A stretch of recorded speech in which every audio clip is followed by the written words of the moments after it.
everyone, and welcome to today's lesson. Today, we are going to talk about database security, and these concepts can apply to any database from any vendor, whether that be Microsoft, open source technologies such as MySQL, or even the Oracle database. As a case study today, we're going to look at database security techniques and considerations specific to, in this case, Oracle databases, and how we can help facilitate secure data. So what we're going to talk about in particular are three main categories or sections. And we're going to talk through understanding the problem. It's important that we understand how the bad guys or the hackers are essentially trying to get at this data that we're trying to protect.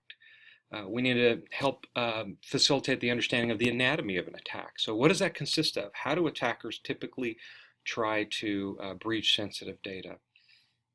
Once we know that particular structure or how those attacks are being conducted, then we will talk about steps to securing the database. So we need to know how the attacks are taking place, what attack vectors, what methodologies, what tools, and then we can talk about how we can address them from a defense in depth perspective.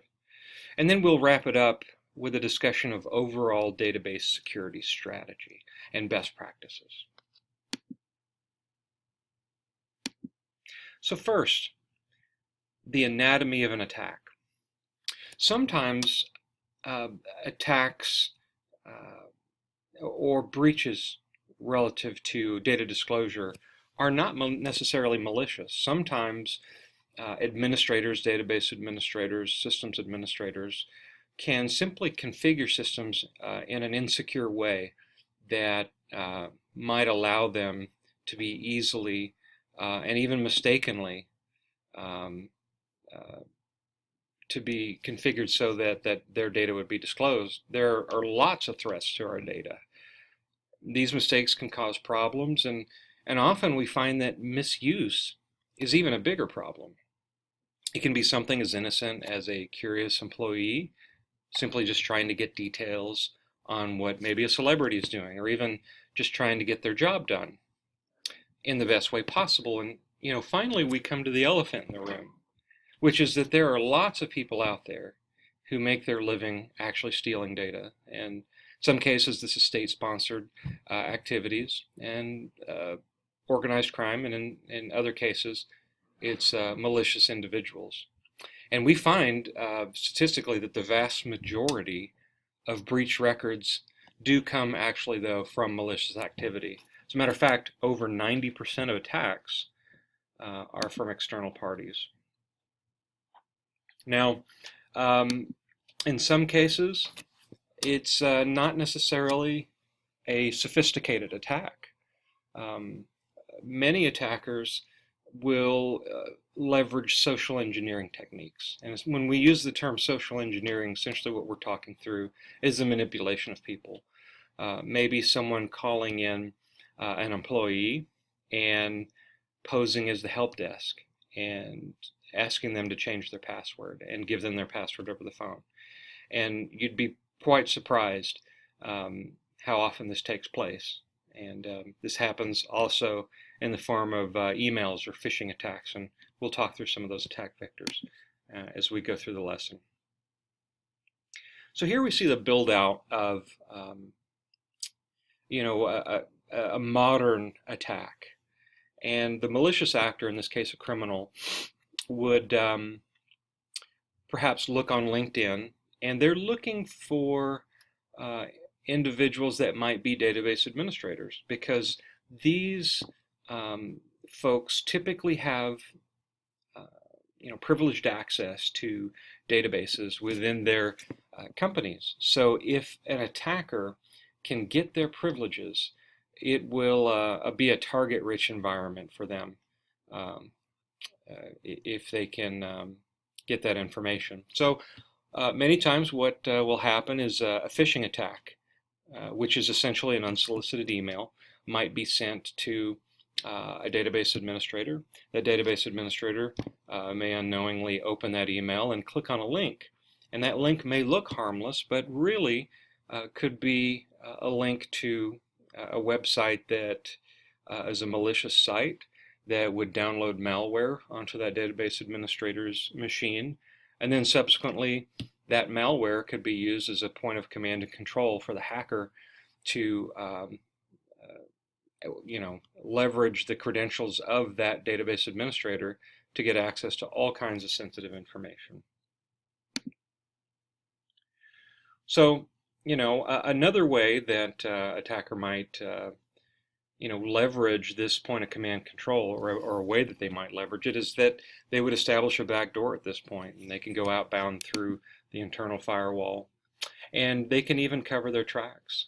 Some of the more sophisticated attacks, they can evade intrusion detection systems by slowly filtering data or pushing data outbound of these breached networks, or even encrypting that data. So, there really are a wide range of attack vectors. And so at the beginning, we said we were going to cover 3 key areas. And so the first was the anatomy of attack. So we looked at a few examples of how attacks can take place. I think it's important to note that in practice, we find that no one single control essentially is going to protect your data. It's a concept that we in the industry refer to as defense in depth, and it's not a new concept. It's a concept that is as old as time. It's the notion of multiple checkpoints, and you can use the old analogy of a castle, right? A castle would have a moat. It would have guards, a fence. Then you would have another line of defense within the castle. And so the reason for this type of methodology is that, as I mentioned before, there are multiple attack vectors. And in order to secure your data against these vectors, it's important that at every layer, at the network, at the operating system, at the database, that we put common sense controls, either in the form of people or process or technology, that can protect against all these attack vectors. And so, if we look at this particular diagram, you see that there are attack vectors all around the outside of this diagram. They could be an insider threat, meaning an employee that has privileges and they can exercise those privileges maliciously.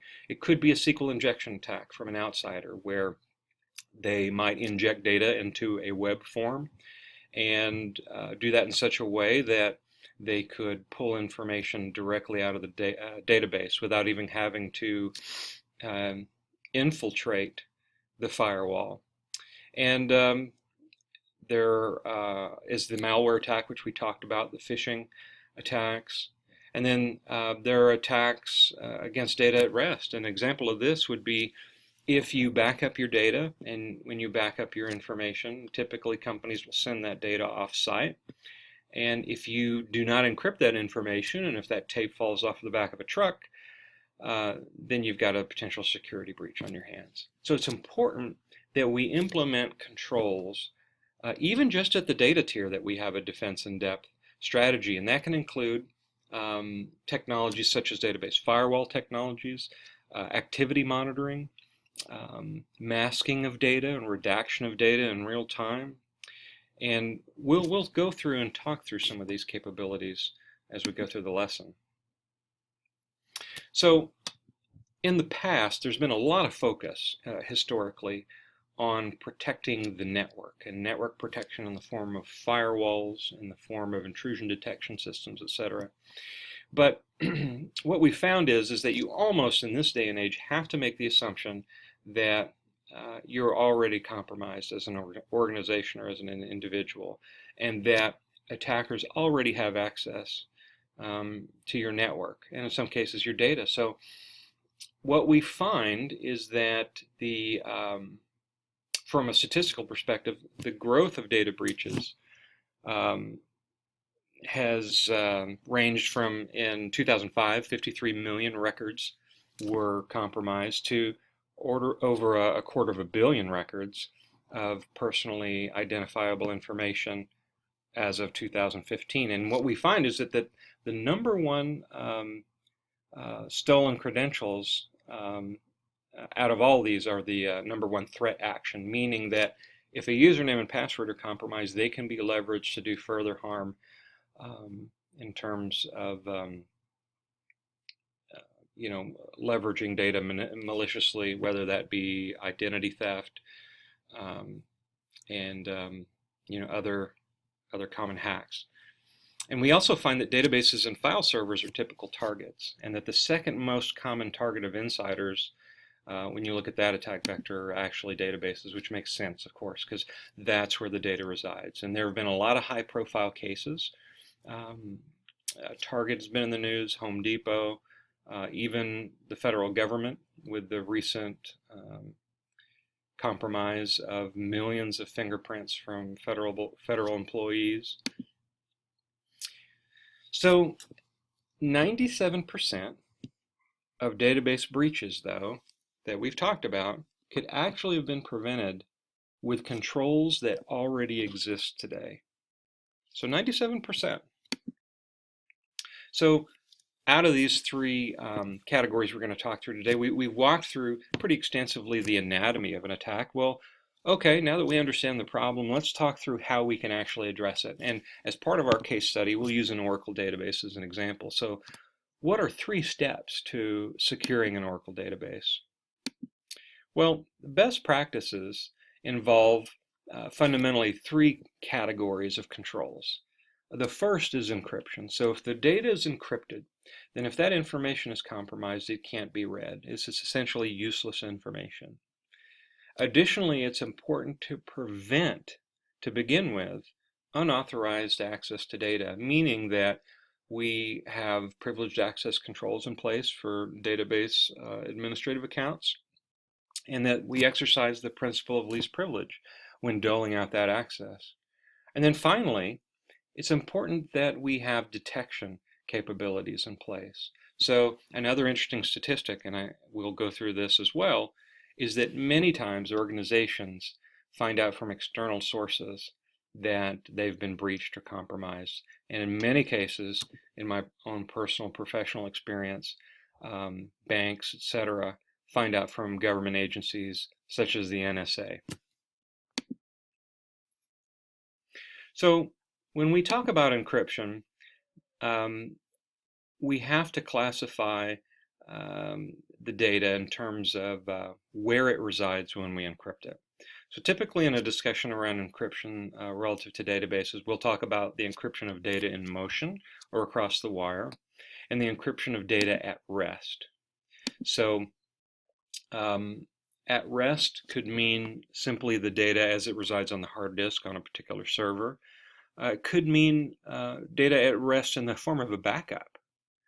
And then additionally, data in motion, what we're talking about is the encryption of the data as it moves across the wire, so that if someone has a snooping device, they can sniff information off of the network or tap into it if it's in clear text. So it's important to encrypt that information.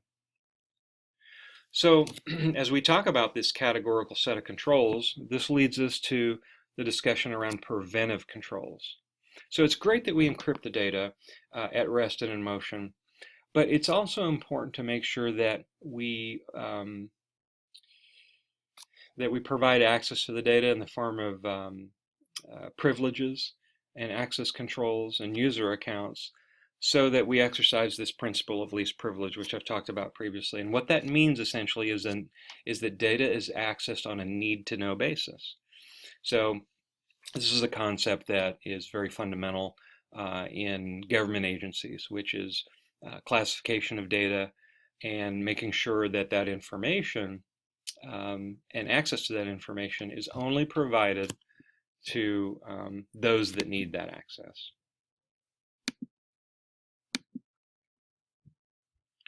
And so there are even different categories of preventative controls. These can simply be privileged access management in the forms of groups and roles for user accounts. It can be the redaction of data, and what we mean there is perhaps in real time, if you're accessing an application and